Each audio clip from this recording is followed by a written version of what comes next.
À la une de cette édition, un nouveau braquage qui a eu lieu aujourd'hui dans le Nord. Cette fois-ci, c'est le bureau de poste de L'Isle-Esquerme qui a été visité ce matin peu avant midi. Deux individus casqués et armés ont exigé le contenu du coffre-fort. Ils ont ensuite pris la fuite. Il n'y a eu aucun blessé, mais les clients et le personnel sont sous le choc. Une cellule psychologique a été ouverte. Le bureau est resté fermé toute la journée. Il devrait rouvrir dès demain. Les voleurs sont repartis avec un butin de 20 000 €. La police judiciaire de Lille a ouvert une enquête. Le gendarme Tapella a reçu la médaille militaire à titre posthume. Souvenez-vous, au mois de juillet dernier, l'homme âgé de 49 ans a été fauché par un automobiliste lors d'un contrôle de vitesse dans le Pas-de-Calais. Le gendarme est décédé 4 mois plus tard. Le conducteur responsable de ce drame a été arrêté et attend aujourd'hui son procès en détention provisoire.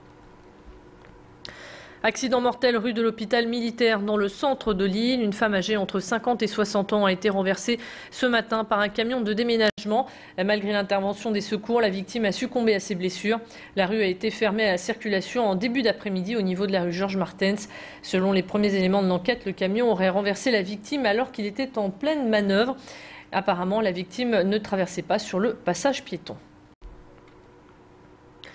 Qu'est-il arrivé à John Annie, Thomas Ducrot et Jean Mériadec Le Tarnec? La question reste encore sans réponse. Les 3 corps ont été repêchés dans la Deule et pour ces 3 cas, l'autopsie pratiquée a conclu à une mort par noyade. Pour les enquêteurs, la thèse de l'accident serait la plus probable, mais aucune piste n'est écartée. La police judiciaire de Lille cherche encore à comprendre comment un tel drame a pu arriver. Pour les proches des victimes, l'hypothèse d'un accident est inconcevable.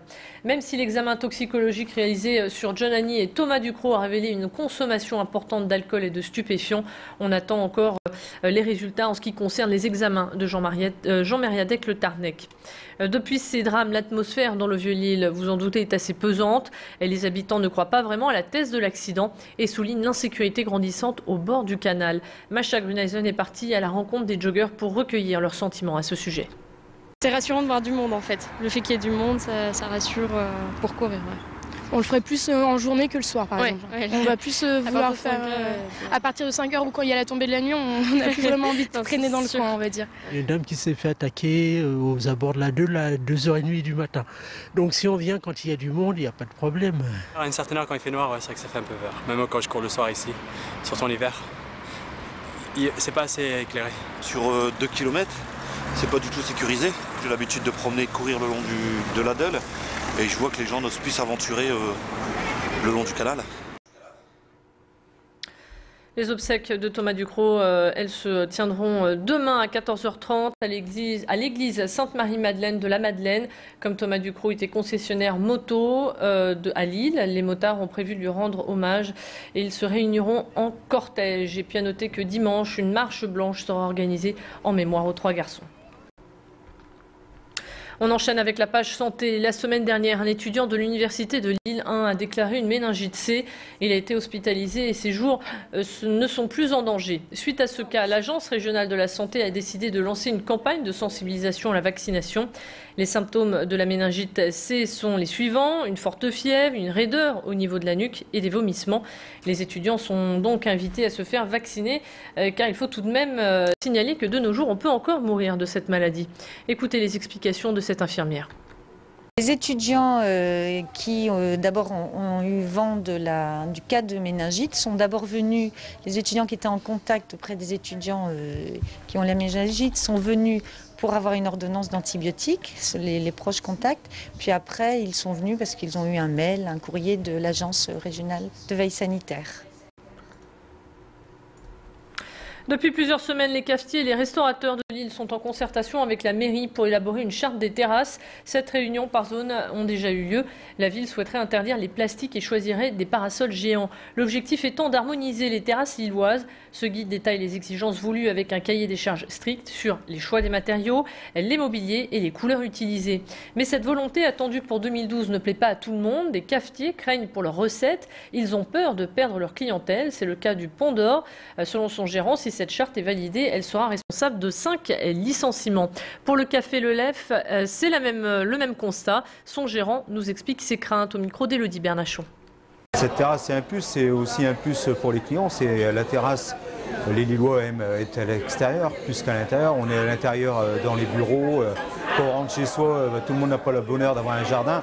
Donc les gens aiment bien regarder les gens passer, et être vus et se faire voir également sur les terrasses. C'est un plaisir des Lillois, quoi.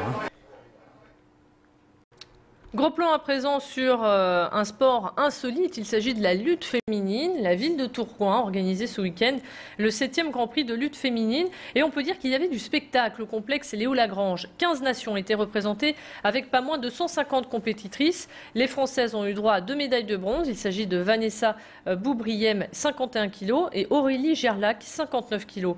5 finalistes sur les 7 catégories du Grand Prix étaient d'origine chinoise. Et ces 5 Chinoises ont même remporté leur finale respective.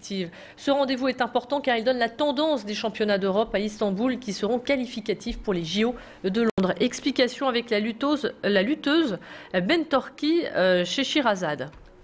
En Allemagne, il y a les championnats d'Europe qui vont se dérouler en Allemagne. Mais on va dire notre gros objectif, ça reste en septembre, les championnats du monde à Istanbul qui eux sont qualificatifs pour les Jeux Olympiques.